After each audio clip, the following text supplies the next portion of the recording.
Le chant des oiseaux est couvert par le son moins mélodieux des tronçonneuses.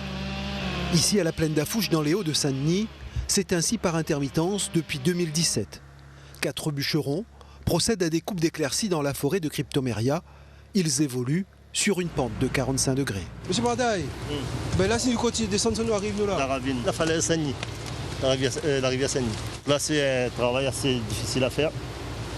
Il faut câbler le bois, envoyer vers le haut, sinon le bois en ravine. Plusieurs centaines de mètres en contrebas où cheminent canalisation et randonneurs. Pour éviter cela, un bûcheron effectue une entaille directionnelle à la base de l'arbre sélectionné par l'ONF.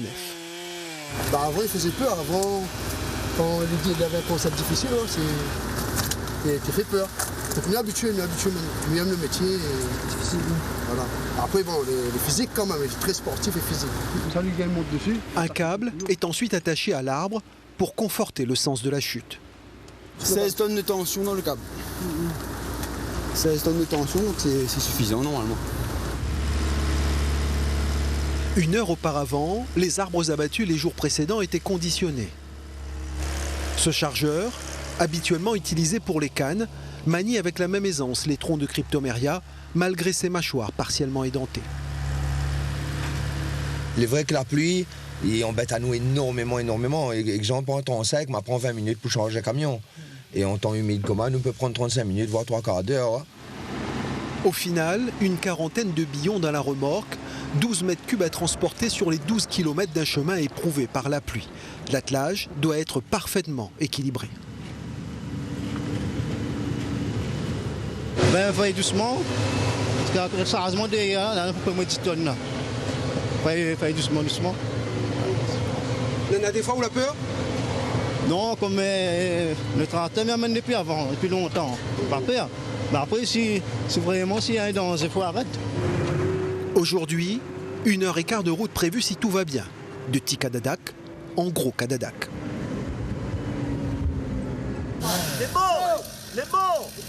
Retour sur la zone de coupe. Dernière phase, le trait d'abattage. Il permet de faire tomber l'arbre. Attention, c'est parti.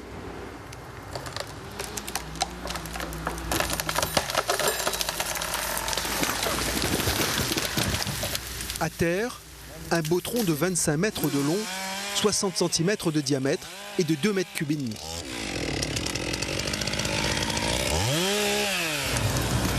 Et voilà, 12,60 m pour le débardeur.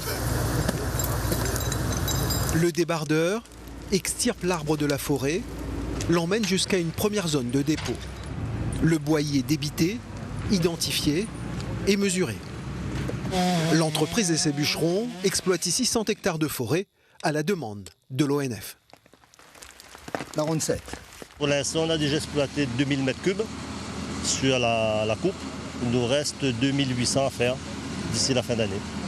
Si la météo le permet, car aujourd'hui, chaque bûcheron n'abattra pas les 20 arbres prévus. Les nouvelles du chargement parties une demi-heure plus tôt ne sont pas bonnes. Voilà. Ben, la remorque à la main, avec le poids, éviter dans la boue, il râle. Le débardeur va devoir agir en utilisant son débusqueur pour la 2e fois en 2 jours. On dit au Comoral ça. Ah là, ça pousse ça, là. Là, ça poussait là plutôt. Finalement, l'option n'est pas la bonne, pas plus que celle de tracter le tracteur. Pas non plus une bonne idée d'attacher le câble à la remorque. Tu as de patience? Ah ben ça commence, oui. On commence à avoir un peu de dégâts, donc c'est difficile. Là, on va devoir décharger en fin de compte pour pouvoir alléger.